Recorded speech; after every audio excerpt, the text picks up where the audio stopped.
Muy buenas, bienvenidas y bienvenidos a Paso, el espacio que el Consejo Nacional de Educación ha creado para conversar, analizar, reflexionar y profundizar sobre los temas de educación en el país. Nos acompaña el doctor Alexis Ordóñez, secretario ejecutivo del Consejo Nacional de Educación. Es un gusto, doctor, conversar con usted nuevamente aquí en Paso a Paso. Igualmente, es un gusto poder conversar sobre estos temas que tan importantes son, que también son parte integrante de mi vida, así que es una alegría poder conversar nuevamente. Doctor, hoy queremos conversar sobre el sistema educativo nacional. Sabemos que no todos los países tienen el mismo sistema, no están organizados de la misma forma en su sistema educativo. Y por eso, pues, hay varias preguntas que surgen. Este sistema que tenemos aquí en Honduras, ¿qué ventajas o qué desventajas tiene? ¿Cómo es este sistema? ¿Funciona? Y, por ejemplo, también es importante que reflexionemos sobre la situación de sus componentes.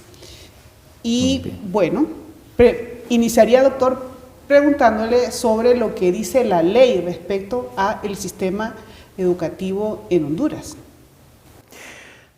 Bueno, la Ley Fundamental de Educación, justamente en uno de sus grandes apartados, de sus capítulos, el que está referido a la administración del sistema educativo y a la estructura del mismo, plantea que el sistema educativo en Honduras está conformado por componentes, le llama la ley.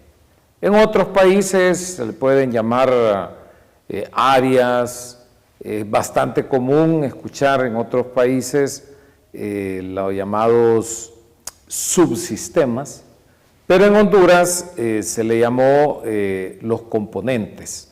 Y ellos son tres componentes, que es un desglose del sistema educativo bastante conocido también a nivel del mundo. Y es el componente de la educación formal, el componente de la educación no formal y el componente de la educación informal, que a veces las fronteras entre los tres no son tan profundos, porque los tres tienen algo en común, y es que los tres son educación. Pero sí hay diferencias importantes en aspectos metodológicos, en aspectos administrativos. ¿En oferta? En oferta también tiene que ver con la flexibilidad. La oferta en alguna medida tiene que ver con la flexibilidad, con la espontaneidad, incluso de alguno, con las rigurosidades de algunos, no tanto en materia científica, disciplinaria, sino más bien rigurosidad en términos de requerimientos, de requisitos. Entonces, pero tienen algo en común, y lo importante de que la Ley Fundamental de Educación, que es creo yo que es uno de los elementos positivos de la Ley Fundamental de Educación, es que reconoce, y ahí dimos un salto con la última ley de educación en Honduras de 1966, el salto que da es que declara que la educación no formal, y que incluso, y posteriormente podemos conversar de qué se trata, la educación informal son parte del sistema. Entonces ahí se abre una gran oportunidad para mejorar las condiciones educativas, los niveles educativos, los niveles de aprendizaje de los hondureños, de las hondureñas. Pero en general el sistema educativo, de acuerdo a la ley fundamental, está conformado por esos tres componentes, y que tienen sus, diría yo, sus especificidades, pero a la vez tienen sus conexiones entre uno y otros. Entonces, por ejemplo, el componente de educación formal incluye educación básica. Sí. ¿La prebásica? Educación prebásica. También incluye, si lo voy a usar así porque justamente a decir, tal y como se conceptualiza el sistema formal, o cómo se distingue más bien la educación formal, es por su dimensión de gradualidad, de niveles, pero niveles graduales. Por eso es que en el sistema formal se habla de grado, y por eso también se habla de graduación.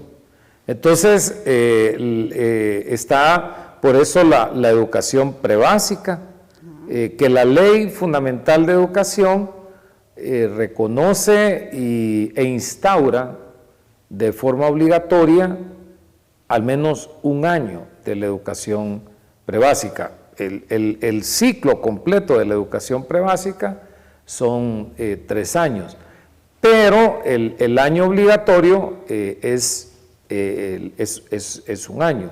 Por eso entonces la educación formal empieza con el año preparatorio de la prebásica, luego la educación prebásica, que llega hasta el 9º. Que llega a 9º grado, dividido en 3 ciclos, y luego está la educación media, y finalmente está la educación superior, tanto a nivel de pregrado y de posgrados. Eso es lo que conforma la educación formal, y como he mencionado, la educación formal, por un lado es, lo que mencioné, es el lineal ascendente, ¿verdad? No podemos pasar a un grado si no aprobamos el otro, y eso implica que el conocimiento en el sistema formal también debe ser gradual, es decir, debe ir en posición de ascenso en conocimiento. Eso tiene que ver mucho con la pedagogía, con la capacidad de aprendizaje de los seres humanos de forma paulatina. Eso es una característica. La otra característica del sistema formal es que es un tanto más, digamos, es menos flexible en esos términos. Es decir, por eso es que en el sistema formal se habla mucho de reprobación, de aprobación, porque son preocupaciones justamente que lo da la gradualidad de no poder ascender. Eso es un tema profundo y de debate, porque hay países que después de descubrir los avances de la pedagogía en el sistema formal, han creado lo que se llama la promoción automática.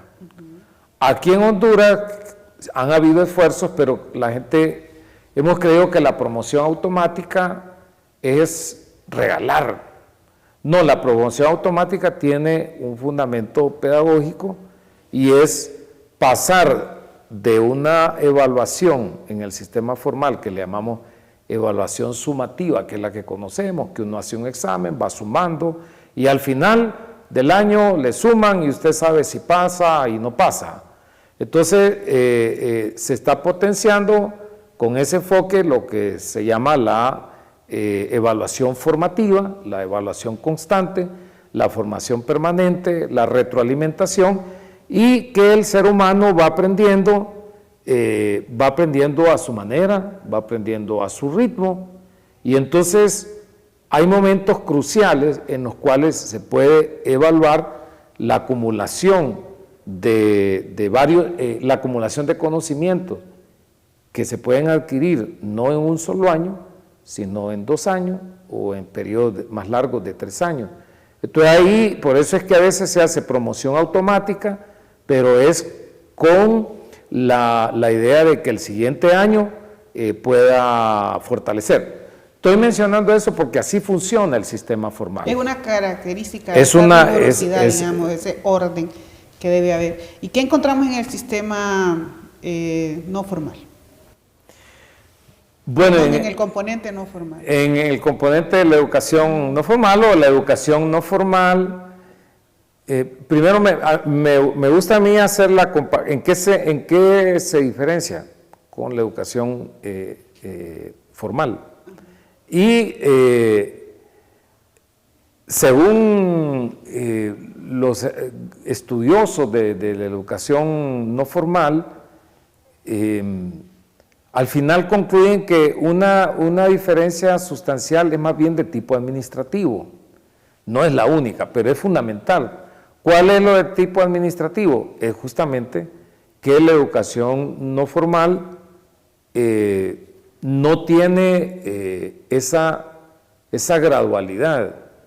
Es decir, una persona puede empezar a aprender un área sin necesariamente tener un acumulado de otros conocimientos.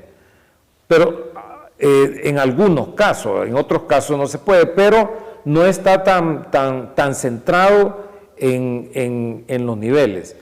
Pero también hay una característica que la diferencia, y es la flexibilidad en todos los sentidos. La flexibilidad... Puede estudiar con varias edades, no necesita una edad determinada. Es correcto. La edad, ciertamente. La flexibilidad curricular, no necesariamente tiene que cumplir un contenido específico. La flexibilidad de horarios. La flexibilidad de espacios. ¿Oferentes? Oferentes también. ¿O hay instituciones específicas no, en también, el país que pueden? No, también, aunque es importante decir que la educación no formal tiene una similitud con la educación formal, y lo digo en relación a su pregunta de los oferentes.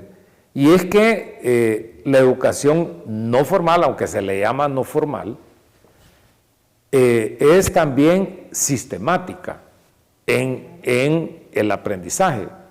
Es decir, si un joven o una persona adulto quiere aprender fotografía, bueno, me metí en un área que no conozco, ¿verdad? Pero supongo yo que primero tiene que aprender a conocer la cámara, o cómo se enciende, cómo funciona, cuál es el ángulo, etcétera, antes de tomar la fotografía, por lo menos. Es decir, la educación no formal entonces es sistemática, tiene diseño curricular, tiene salidas también, salidas quiero decir, metas de aprendizaje a los que se aspira a que los educandos lleguen. Eso es igual que en el sistema formal.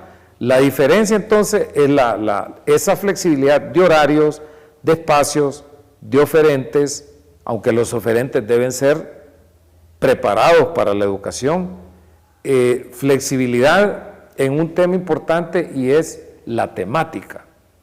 En la educación no formal uno puede aprender desde lo que mencioné, hacerse fotógrafo, puede formarse como defensor de derechos humanos con pueblos indígenas, o para ser partera, o para cuidar niños, o para ser ebanista, o para ser un experto en mecánica industrial.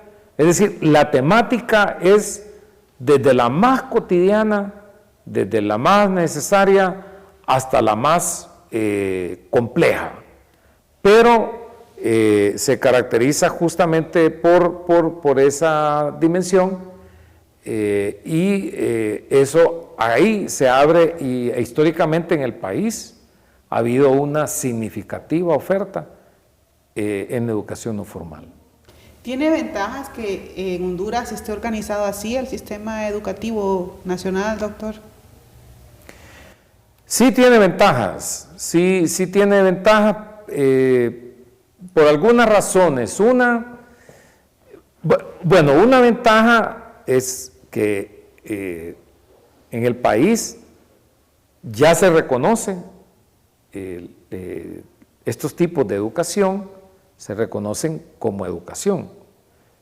Y lo digo así porque es que yo recuerdo en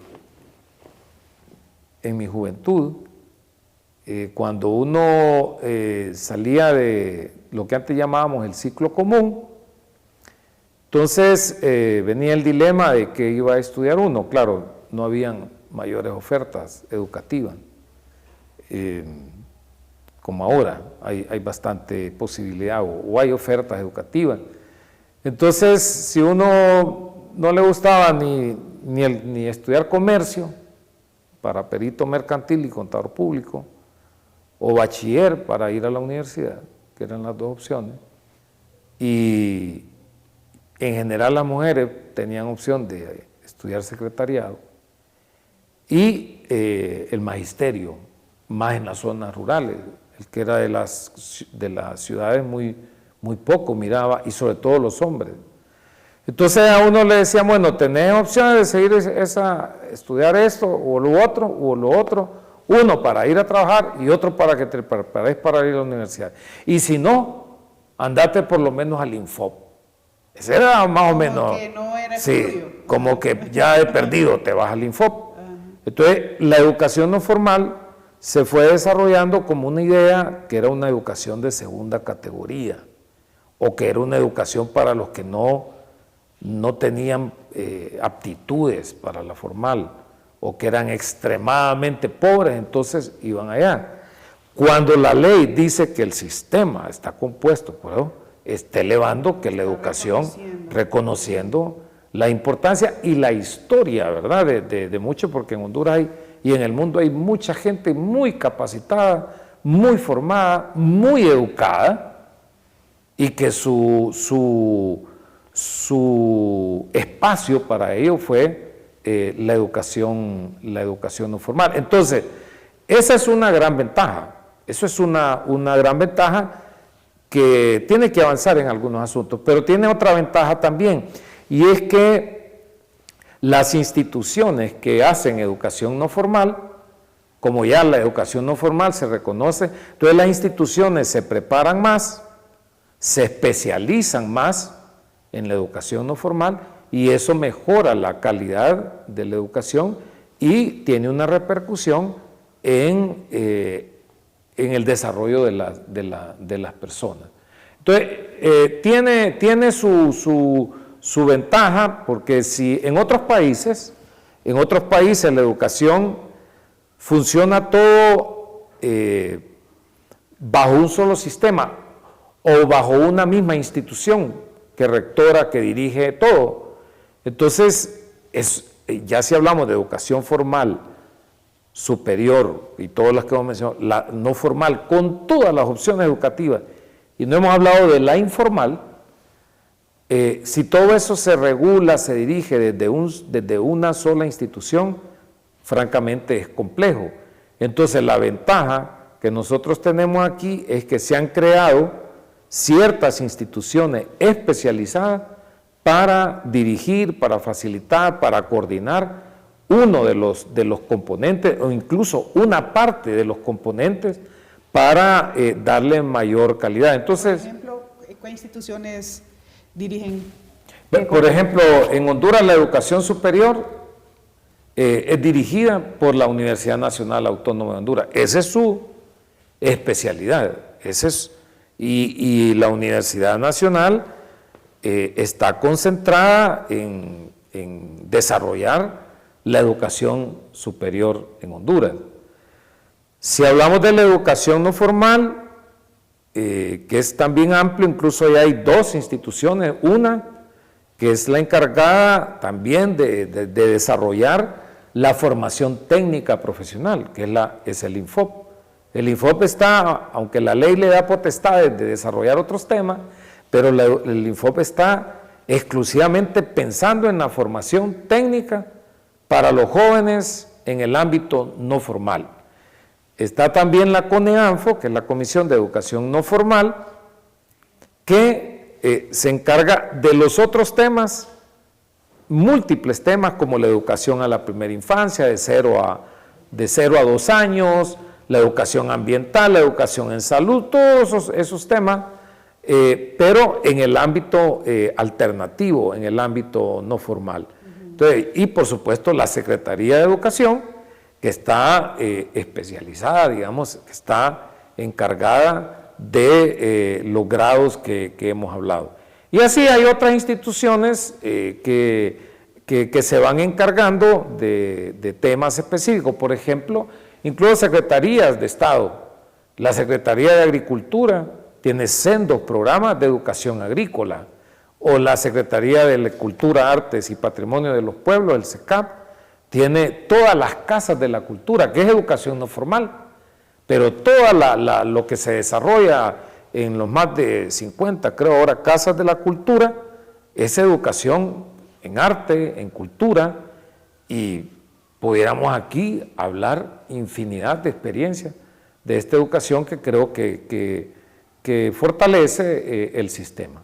Y en aras de fortalecer este sistema, doctor, podemos identificar los aspectos en los que el gobierno está trabajando para darle mayor fortaleza a esta dinámica de este sistema, o a cada uno de sus componentes. Bueno, el gobierno nuestro, el gobierno actual, ha asumido primero o ha determinado asumir el rol que al gobierno le corresponde. Y es que al gobierno le corresponde, bueno, desde la Constitución es tutelar los derechos de sus ciudadanos. Entonces, bajo ese enfoque, el gobierno en primer lugar determina asumir el rol protagónico en la educación. Es decir, es el gobierno como representante del pueblo y como parte también del Estado hondureño de asumir el liderazgo en materia educativa. Eso es lo primero.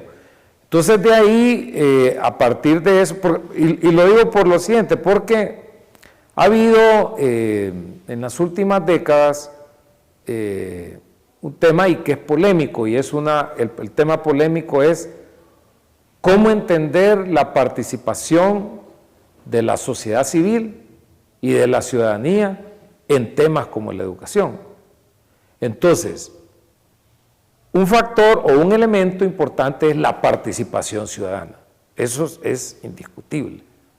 Los ciudadanos organizados o no organizados, y lo organizado es lo que llamamos la sociedad civil, pero hay un sector de población no organizada que también es ciudadanía y que tienen derecho a participar en la educación. Pero quien dirige la educación es el gobierno electo. Entonces, en ese juego de participación y gobierno, hemos ido acercándonos a un cogobierno entre gobierno, sociedad civil, y eso lo hemos visto en todo. Este gobierno no es que niega la participación de la gente, ni de la sociedad civil, sino que asume su rol rector. Hay que diferenciar. Entonces, bajo ese enfoque, nosotros hemos venido potenciando una serie de políticas, como la política de educación y formación técnica profesional, que no es nueva, pero la hemos reasumido, rediseñado, potenciado, iniciado la implementación. Hemos elaborado rediseñado el Sistema Nacional de Formación Docente. Hemos readecuado el plan estratégico del Sistema Educativo Nacional. Todo eso tiene, y otras que pudiéramos mencionar, como el diseño del modelo educativo de país, que por cierto no ha sido declarado en el país. Aquí han habido modelos no declarados, pero nosotros estamos diseñando un modelo para que sea declarado. Entonces, esos son ejemplos tal vez estructurales de la importancia que el gobierno debe asumir y está asumiendo en el desarrollo del sistema de país. Doctor, ¿y la población puede darnos algunos ejemplos concretos de cómo la población se estaría beneficiando con estos cambios que se están implementando desde el gobierno a través del Consejo Nacional de Educación? Mire, el beneficio fundamental que la población puede tener es recibir la posibilidad o tener la posibilidad de ejercer el derecho a la educación. Es decir, todo el marco de políticas, el diseño de políticas, el diseño de inversión también en infraestructura, en formación docente, en capacitación para educadores del ámbito no formal. Todo eso al final tiene la finalidad de que las personas, que todos los ciudadanos sintamos que tenemos un espacio donde aprender. Entonces, yo creo que ahí, en el gobierno actual, hemos ido recuperando, por un lado, es un intento en el sentido de que es un tránsito que hay que hacer, y me refiero al tránsito de recuperar el valor social de la educación. No solo es de aumentar cobertura, matrícula, es importante, pero miren, la matrícula o el acercamiento de las personas a cualquier sistema que se inscriban en un curso de formación, eso se va a hacer cuando la sociedad reconozca el valor que tiene la educación. Mientras tanto, no. ¿Y cómo se reconoce el valor de la educación? Puede ser a través del empleo, a través de la participación política, a través de lo que se llama el ascenso social, es decir, hay signos que en Honduras fuimos perdiendo como valor de la educación. Entonces, es normal y todavía. Entonces, la gente dice, bueno, en el campo, si un joven tiene ya 14 años, un varón, por ejemplo, que ya tiene un poquito de fibra y que ya puede trabajar, entonces la gente dice, ¿qué valor tiene más? ¿Que vaya a un curso o a trabajar? Entonces va a trabajar, porque se ha ido. Pero si todos tuviéramos interiorizado que un joven, una persona que se educa, que se forma, va a tener un valor inmediato y futuro, entonces ahí es donde puede aumentar las matrículas y todo. Mientras tanto es bien difícil. Entonces, un elemento casi invisible que nuestro gobierno impulsa es cómo repotenciamos, redignificamos la educación, cómo redignificamos la carrera docente, cómo redignificamos el valor de la educación no formal, cómo también buscamos el mecanismo de que la educación informal, a través de los medios de comunicación. Entonces la gente cree que el gobierno de Honduras, que nuestro gobierno lo que le gusta es pelear con los medios. No, pero no es pelear por pelear. La pelea de fondo es que los medios de comunicación deben ser medios también. Los medios de comunicación per se son educativos. Educan a través de la información, de la investigación, de la transmisión de la información.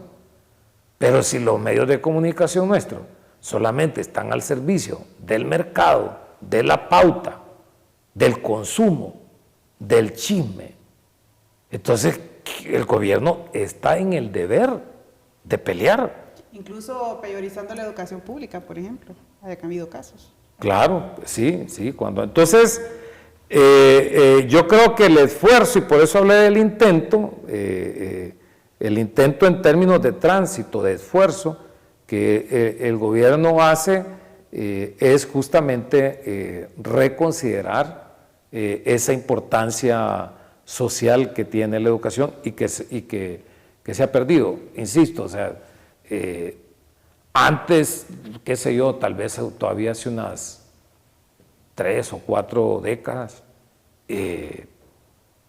las familias se alegraban y aspiraban, se alegraban cuando una persona se graduaba del colegio.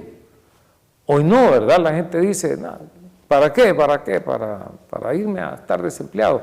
Es decir, se ha ido creando por varios factores que la educación no es tan importante.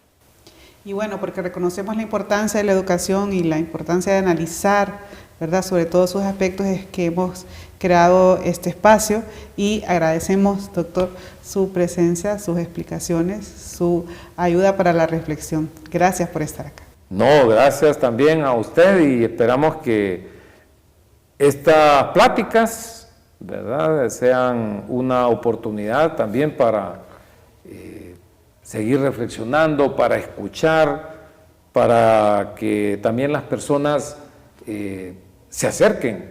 También el Estado, a través de sus instituciones, presenta oportunidades, pero también la educación es un acto que surge también del interior. La gente también tiene que acercarse, tiene que autoeducarse, también es importante.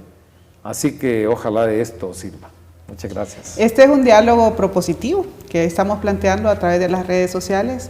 Déjennos su opinión. Agradecemos mucho su atención. Les esperamos próximamente.